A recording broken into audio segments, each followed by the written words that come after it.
All right. Good morning. Good morning. Good morning. Good morning. Good morning, everybody in Tucson and in Pima County.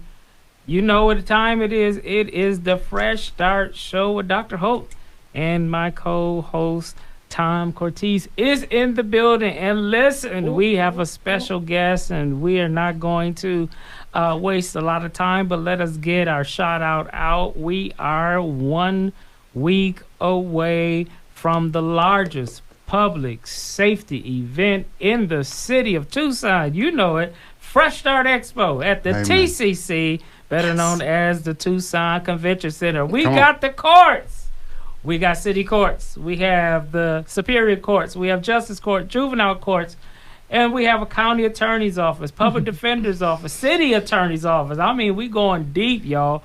It's going down at the Fresh Start Show. So you know what we say all the time. Get your cornflakes. Get your Fruit Loops, your Apple Jacks, Captain Crunch, oatmeal, and cream of wheat, whatever you like.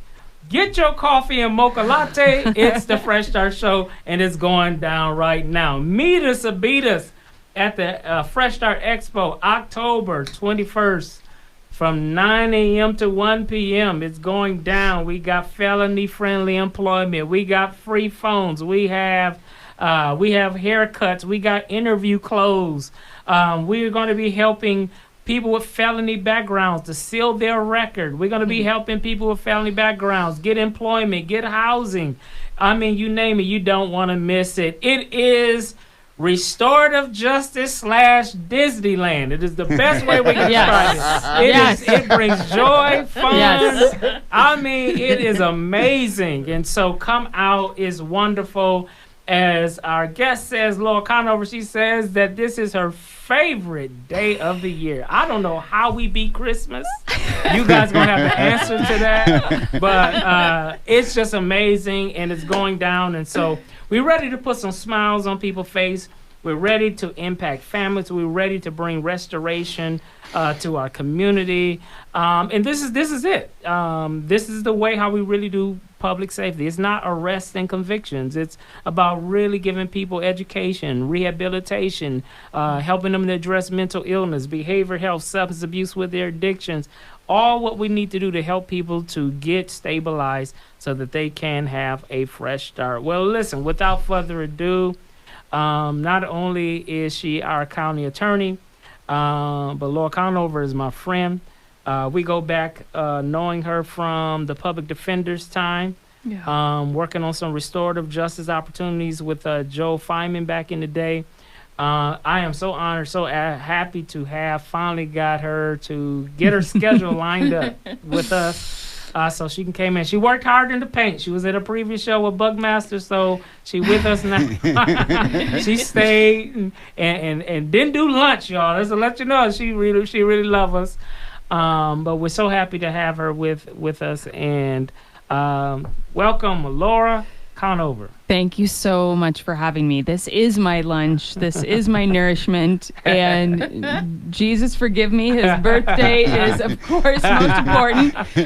But yes, Fresh Start, October 21, a week from tomorrow, is my absolute favorite day of the year. It is Southern Arizona's most important public safety event.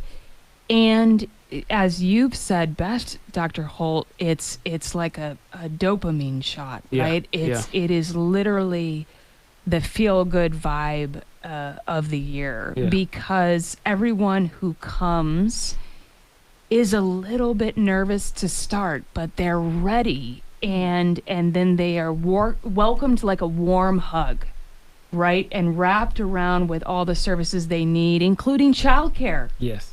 Right? You guys provide childcare, certified, special, very special childcare through the Girl Scouts, I think. Yeah.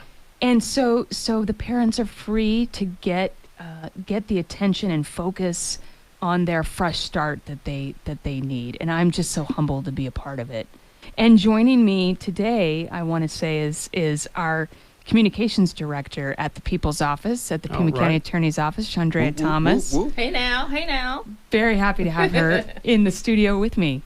All right, Chandrea. So how did you get to the county attorney's office? Oh, I've had quite the journey, but let me say this first. You forgot to say grits. Grits. In your list of Come on. breakfast I'm sorry. things, you forgot to say grits, man. Yeah. Well, the reason why I didn't say grits because some weird folks like sugar in there. And I'm a salt and pepper with butter. Oh, yes. Salt and pepper and butter. I do 50-50 on the grits. I do 50-50. But so my journey to the county attorney's office was quite the journey. I was 15 years into journalism. I was a news anchor and reporter, traveled all across the country. A podcaster, did documentaries on missing people of color and things like that. Wow. And so the news business changed to the point where my newscast became anchorless. I was an anchor here in Tucson for 3 years. And it became anchorless. And so I said, oh, that's my cue Yeah. to exit the building. Yeah. So I left there, made a transition into a communications role at Bayer. I'm out in Marana at the greenhouse. And then from there, I found out about the job at the county attorney's office. And the funny thing is one of the last stories I did was actually with Laura. Wow. Ironically enough, about the fraud division getting like $1 million back for the elderly who had been scammed. So that was one of my last stories with them. So it's kind of ironic that I'm back, in that office helping to tell the story of the People's Office. Well, we're so happy for you to be working with us, and thank you for coming to the Fresh Start Show. And, we most definitely be pulling on you a little bit here in just a moment. All right, so we got Laura in the building, the county attorney, the chief prosecutor is in the building with us. So, Laura, why is it important as we're dealing with restorative justice? How important is for us to be thinking of more cutting edge ways to be to have a restorative justice mindset, and why would you say it's important for your office to be working with this type of work with Fresh Start? Everything we do in the criminal justice system needs to be focused on better outcomes for everyone. The last thing we want to be doing is spending taxpayer money and spinning our wheels. If we don't understand that public safety is public health and public health is public safety, we're just not going to pull ourselves out of decades of the war on poverty, of the war on drugs, and tough on crime policies that have made us the largest incarcerator in the world. It's not working. It's not working. And so my role, I think, to teach this new wave of prosecutors and future judges is one in which we are outcome driven and we are solution oriented.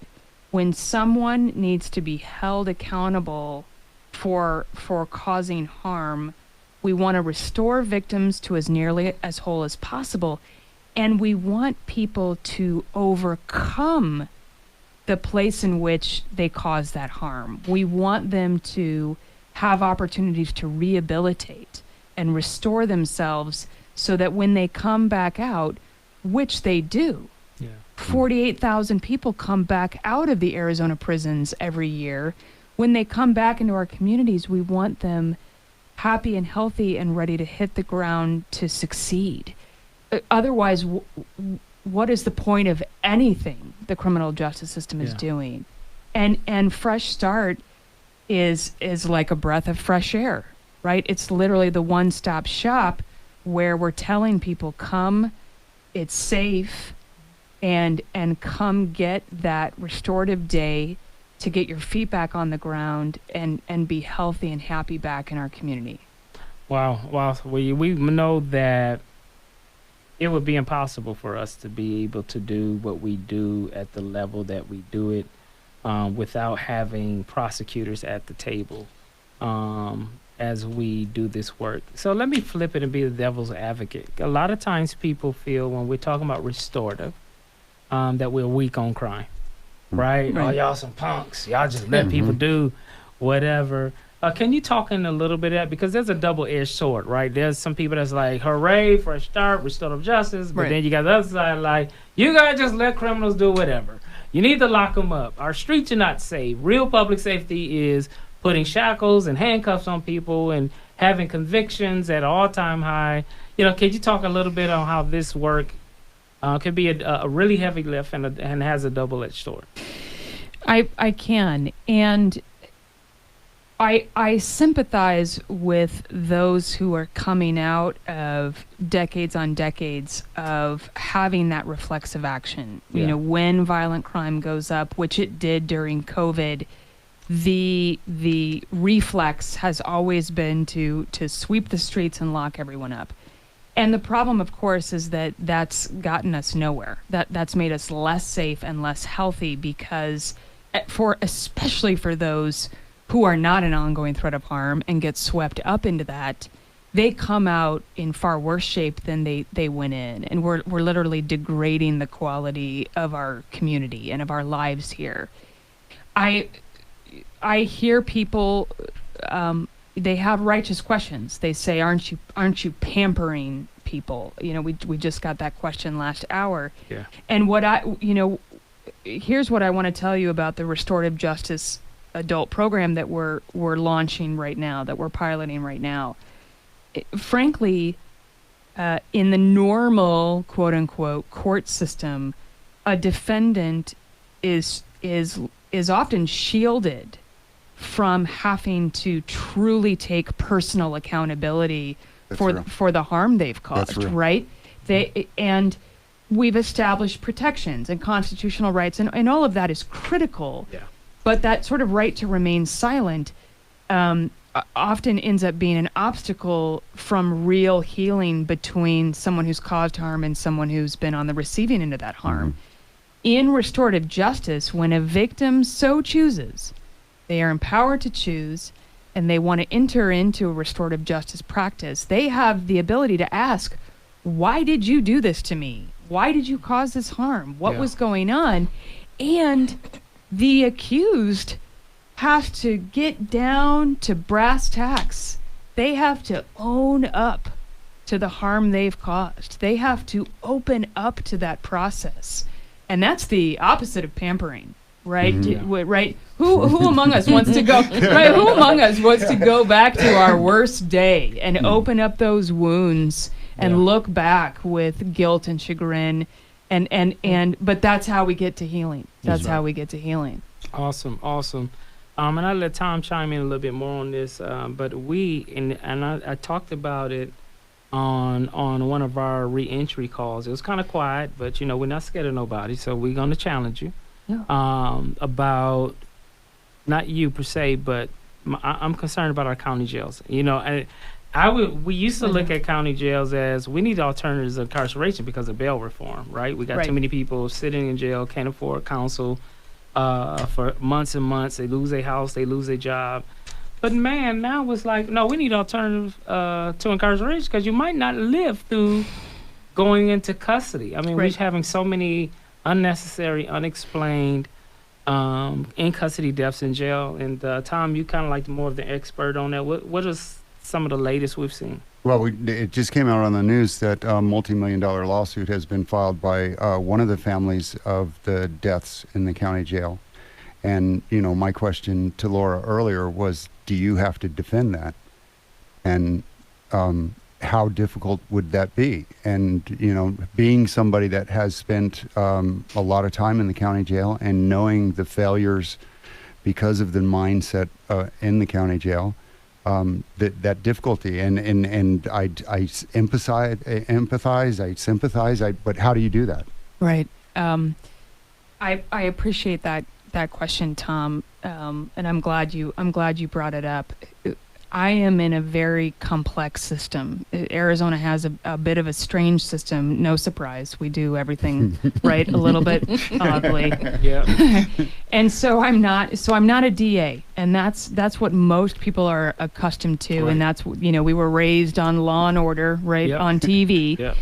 And and the DA is the top prosecutor for your community, right? And of course I am that. We have the whole criminal division, but I'm also the county's attorney, and what that means is I have this huge civil law firm of really hardworking attorneys who provide legal advice to the Board of Supervisors, the county administrator, all the county agencies, right? We do all their legal work, and we provide legal advice and representation to all the elected officials, and that includes the sheriff.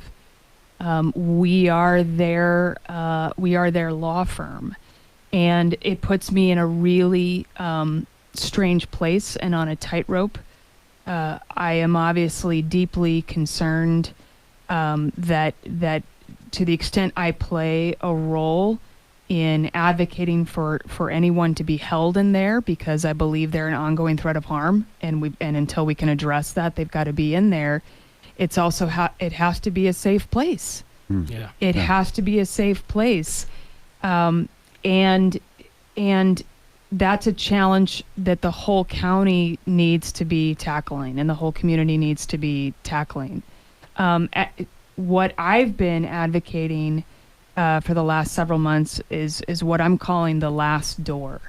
The jail door needs to be the last door. And what I mean by that is that when a police officer encounters someone on the street who is, there's no violent crime, there's no victim crime, they just encounter them on the street, and it's clearly a substance use disorder. It takes the officer between 10 and 15 minutes to do a drop-off at Kodak for treatment 24/7, 365. It's a 10 to 15-minute exchange, and then the officer is right back out on the street. If the officer encounters someone with mental illness going on, it's even less time. They pull up to the back of the crisis response center, and it's 3 to 5 minutes. They drop the person off securely into a hospital, right? Yeah. So when we have those two opportunities available to us 24/7, 365, the jail door needs to be the last door, reserved only for those who are truly an ongoing threat of harm. Yeah. Well, we really appreciate you being able to do many of the multifaceted things. What would you say some of your greatest challenges been a county attorney? Where do we begin? We only got 7 minutes. We don't have days. So I'll tell you this.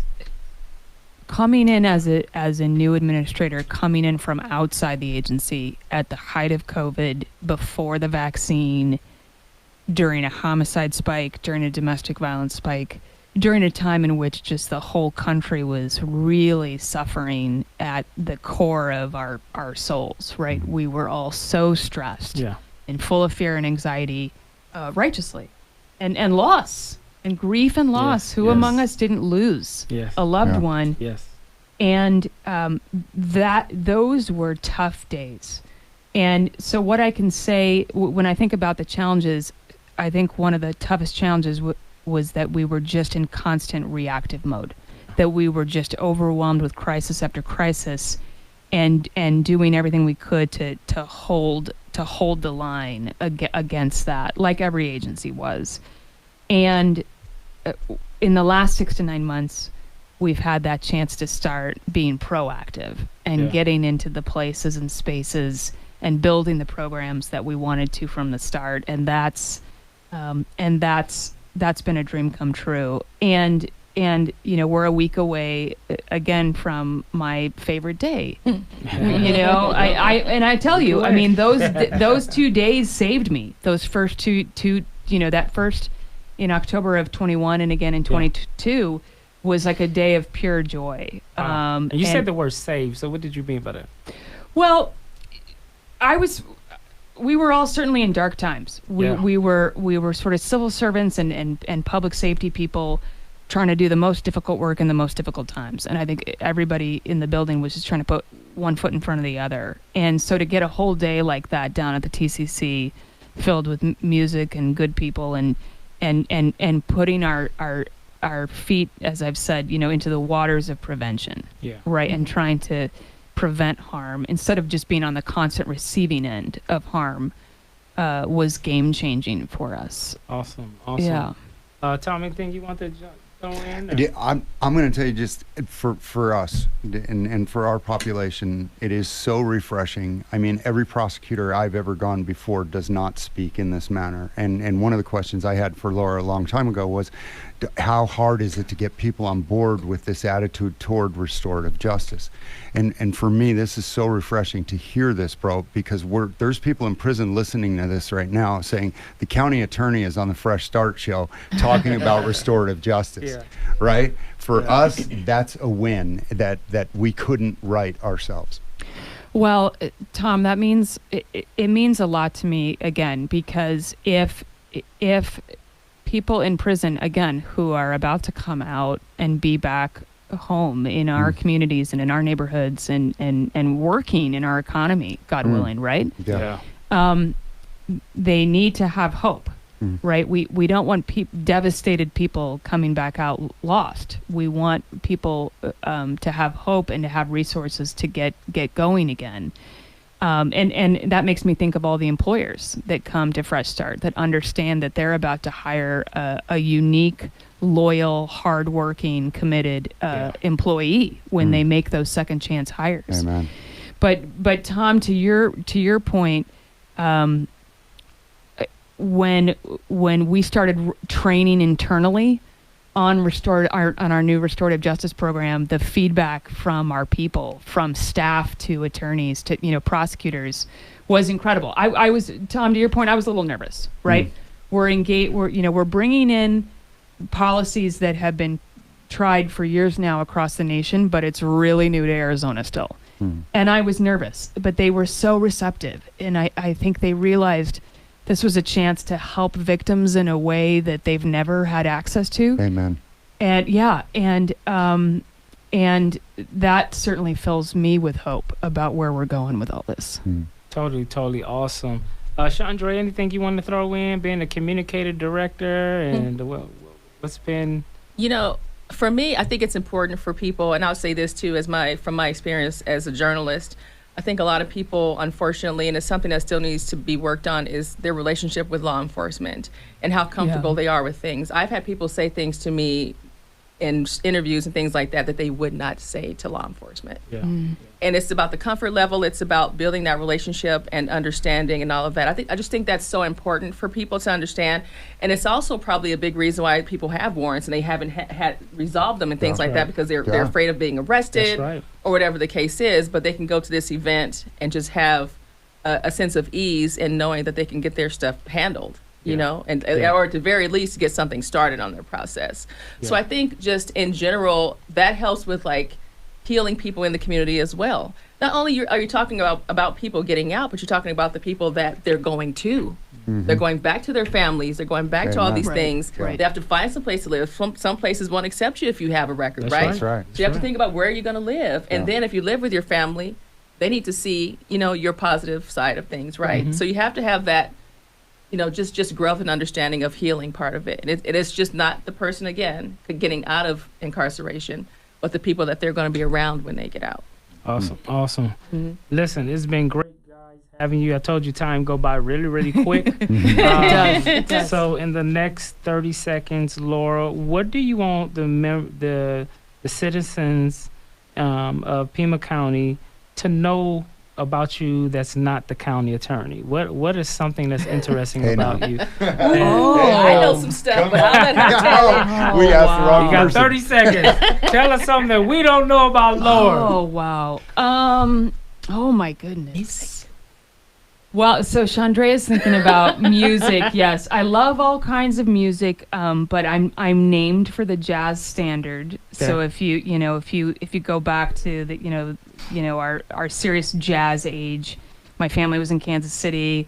My great uncle was a professional trumpeter in the heyday in the 40s and 50s, and so I'm named Laura for the jazz standard, and I'm obsessed. I absolutely love jazz. Love the jazz festival in January, but also I get to wear the hat of being a wife and a mom, Nice. And that's private, right? That's not that's not out in the public. Even for security reasons, but it's my that's my proudest hat. Well, we thank you for coming out, and thank you for sharing that with us. Tom, we got 29 seconds. What's going on? Well, we got it all coming up this week. I mean, on Tuesday, they are going to announce the Fresh Start International Day in Tucson through the mayor. And how extraordinary is that? After 3 years, we are being recognized by the city as a day in this city that we are going to celebrate restorative justice and transformative justice. All right, you heard it. Join us every Saturday at 7:30 a.m. Thank you, Laura. Thank you, Sandria, for being with us. Meet us here, beat us here at the TCC. We see you next week, 9 a.m. fresh. Take care. God bless.